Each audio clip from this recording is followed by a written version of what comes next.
Right. So one thing a lot of people struggle with is they see food as a reward, and that's how they typically feel better. But the reward shouldn't be food. Your reward should be to feel better about yourself, to look better, to feel better, to perform better, and things like that. And if you always eat to feel better, it's even like coping to eat food, right? It's time to define what feeling better actually means. And so this is a common problem that often starts as kids, right? Most people were conditioned at a very young age to use food as either for a reward or for comfort. So let's just say if you got a good grade, right? Well, let's go to Walmart, pick you out a toy. Let's go swing by McDonald's and get you an ice cream or something. Okay, cool deal. If you had a bad day, let's go get something to eat. Let's go get ice cream. If you're feeling stressed as an adult, a lot of people they like to pour up a drink, right?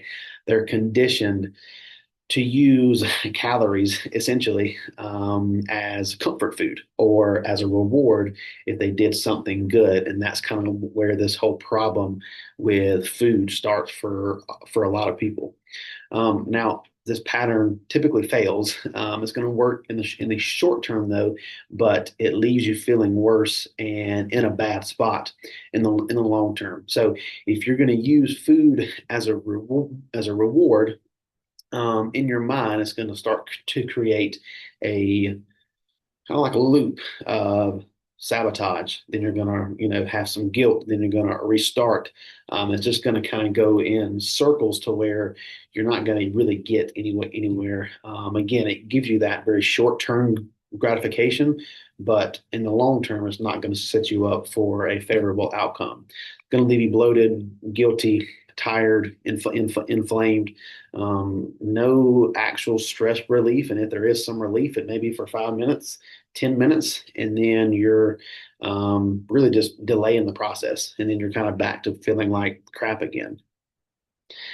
And this kind of all ties into emotional eating, which in essence is just nervous system coping, is what that is. So when your stress spikes up, your body is going to want to get out of that stressful state fast. And what is something fast that you can do to create a big dopamine hit? And that's typically food, tasty food, right? Like fast foods, pizza, something that tastes very good, that's highly palatable, is going to give you that very quick dopamine hit to pull that stress response down. Things like sugar, salt, fat. This is going to be kind of the fuel for those brain chemicals to release that dopamine. But the relief is often temporarily, used, and you're not really hungry in these aspects. You're just dysregulated. So one thing that I like to think about is, let's just say, think back to the last time that you had or that you were craving a pizza or something, right? Or a hamburger and fries. Let's just say it was a hamburger and fries. Well, for me, if you take me to Chili's or Outback or wherever, and I get a hamburger and fry, as soon as it's put down on my plate, within 5 to 7 minutes, it's gone, right? And then if you think about this in an aspect of, okay, this 5 to 7 minute period, I felt good, right? My stress was down because I was eating something that's highly palatable. But once I took that last bite and I took a drink of water or whatever to wash everything down, within what, 30 seconds to a minute, you realize that, oh crap, this food is now gone, and now we're back to feeling that same kind of negative that we were earlier. We're probably bloated, we're inflamed now, we're guilty that we even ate that. And then in some essence, if it's a very high carbohydrate meal, or even a high fat meal, or a combo of the two, you're going to feel very sluggish and very tired after that. So in an essence, is that 5 to 7 minutes of you stuffing your face until you can't eat anymore? Is that worth you setting your results back just for that short term 5 to 7 minute span? Because, like I said, once that meal is eaten and you've taken the last bite and you've had a drink of water, and that taste, that sensation is gone, you're going to have to look for another quick dopamine hit, which again is probably more food, right? And this just becomes a very vicious cycle over and over and over again. Um, and it's reward versus regret. So this is, with the hamburger and fry example, does this food solve the problem that you have at hand, or does it just distract me from it? So you got to ask yourself, are you going to feel better after this food reward, right? Are you solving anything, or are you just soothing a problem? And if this isn't going to help me, what do I actually need right now that's going to help me, right? So again, if you're thinking in it as a manner of like, pizza or burger and fry or something, I mean, just thinking about it before that you actually get into the meal, is this going to help you, or is it going to hinder you? In some aspects it could help you from a stress response, right? Typically if you have a meal that's quote unquote off plan that you typically don't eat, that's highly palatable, you may get a small drop in weight just from cortisol being lowered down, stress being lowered down. Water is going to come off as well too. But how long does that last? Not long at all. The next day, you may see a small drop in weight, but again, that's just from that, cortisol dropping, stress dropping, water dropping off. And then the next day is probably right back to where it was. So, is it helping? Yes. But again, oftentimes this is a short-term thing. It does not help you in the long term. Um, and so one thing that you really want to try to focus on is when you get into these situations is try to rebuild the pattern to where you're not falling into these traps, and you're not setting yourself back every single time that you need a quote unquote a reward for something that you did, and it's probably something that you should have just done anyway, right? So you shouldn't have to fight the urge to not do this or use sheer willpower, because let's be honest, when it comes down to those two, you're probably going to falter and fail. You might get by the first handful of times, right? But after a while, this wears off, and you're going to want to have some other systems at play. Pretty much a systematic approach, kind of like a pattern, right? To help make sure and to redirect.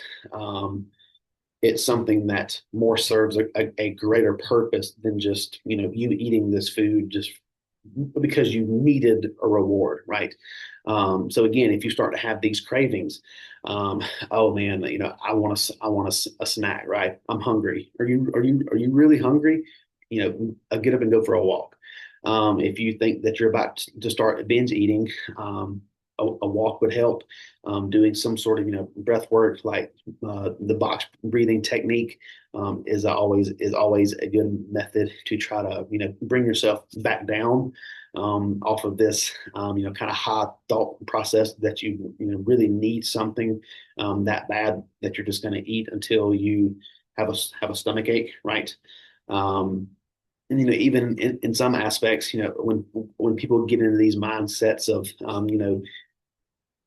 typically these are not good mindsets to be at, right? So sometimes it resorts to just isolating yourself. And if this does become the case, you could obviously reach out to me, even if you're not a client and you're watching this on YouTube, or a client, if you're a client of mine, reach out to me, or just call someone, right? A lot of times, getting an outside opinion, or just speaking things out through other people, letting them hear your side of the story, is often going to be a heck of a lot better than you just having to fight this urge or use sheer willpower to get things done. In an essence, so this really all comes down to is reframing the win. So we don't want to see whatever reward that or whatever win that you just had that now requires a reward. The real reward should not be the food that you're about to partake in, right? The real reward should be energy, confidence, control in what you're able to do, with with your body, essentially, right? You did not eat the cookies. You didn't have that urge to indulge in half a sleeve of Oreos, right? That is in turn a very short term win.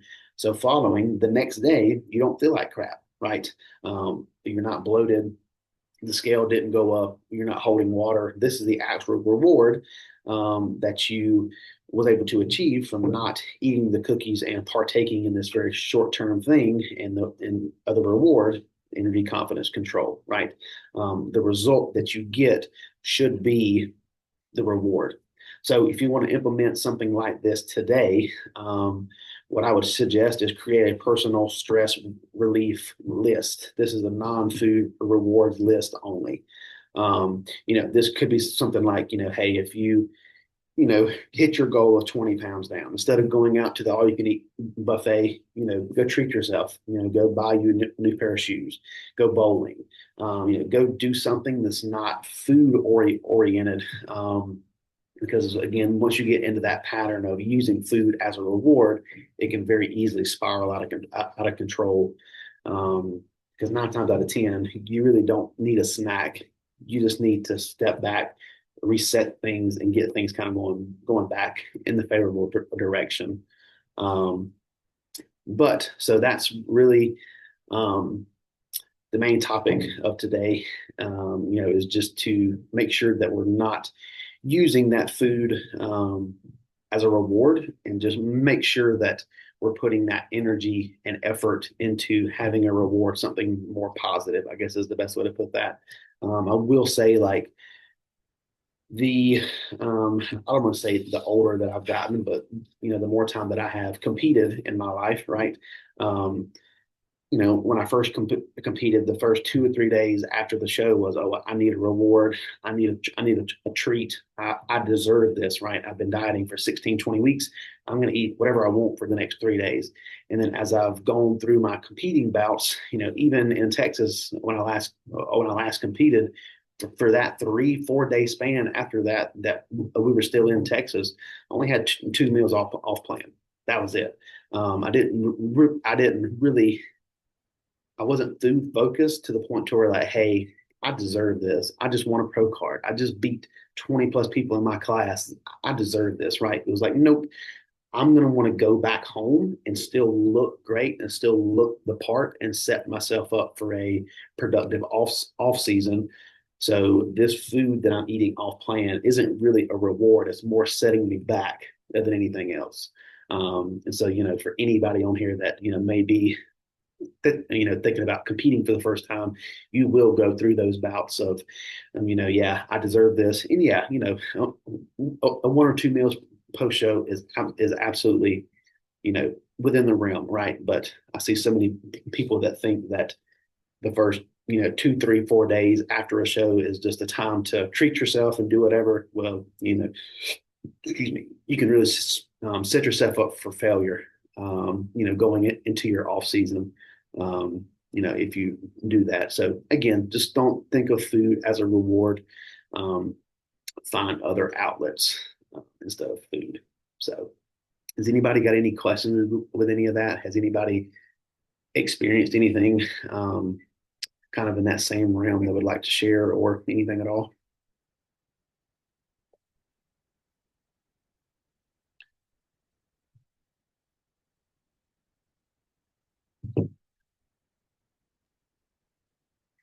I don't really have anything personally to share, I guess, in terms of that. But I guess the one question that I would have is in terms of like maybe post show, do you think that rather than, I guess, just having like a free meal and you just kind of deciding a way to kind of curb that, um, I guess, the tendency to treat it as a reward, I guess, like having somebody such as yourself, like your coach, giving you, you know, what to eat as your free meal rather than you choosing. So that way you're, I guess, less likely to treat it as a reward, if that makes sense. Yeah, and I could see there being some merit to that for sure. Yeah. But then on the flip side, right? Like, if you've been dieting for 16 to 20 weeks, and like, my favorite thing to eat is this, and your favorite thing to eat is this, like, Yeah. I don't want to tell you what to eat, right? Typically, Sure. like let's just say like for example, just like what I told Caleb last weekend. I told him, I said, look, after the show, go have whatever that you want. And his was pizza. I said, okay, cool. Have the pizza. If you on Sunday, if you want to do like a more or less like a macro day to where like you can kind of eat whatever that you want as long as it fits within the macro for that Sunday, that's fine. And then Monday we're back on plan 100%. And he was like, nope, I'll just have the one free meal on after the show, and then the next Sunday I'm right back to it. And some people can do that. Some people can't. But that's why that I gave him the option to do the macro thing that Sunday to kind of get those desires and cravings kind of out of the way. And this is kind of, like spinning off topic a little bit, but it's like even on like a show day, you're not eating a ton as it is, and you're very, dehydrated as well too, and you're on stage posing a lot. You're very worn down. So more than likely, you're burning a ton of calories and not really eating anything at all. So that post show meal can really be anything that you would want it to be. Um, but it's always good to just keep that in mind of like for instance, I did a show in Pittsburgh back in 21, I think. That night I went and got a Philly cheesesteak, a pizza, and insomnia cookies, and I regretted that terribly the next day because I had edema very bad the next morning. um, ankles were swelled up, face was swelled up, and looking back at it now, I should have just got one of the three, right, and then just called it a night. So like again, the more times that you do it, it just kind of gets in your head of, well, remember last time when you did this and you felt like crap for 3 4 days afterwards. Let's not do that again. um, it's just about trial and error. Just Yeah. I can tell you guys this over and over and over again, but until you do it and you see your ankles swell up and your face swell up from edema essentially setting in, you won't truly get it. It's just one of the things that you kind of just, it's like a rite of passage. You just have to go through it until you can fully understand it. So, Yeah.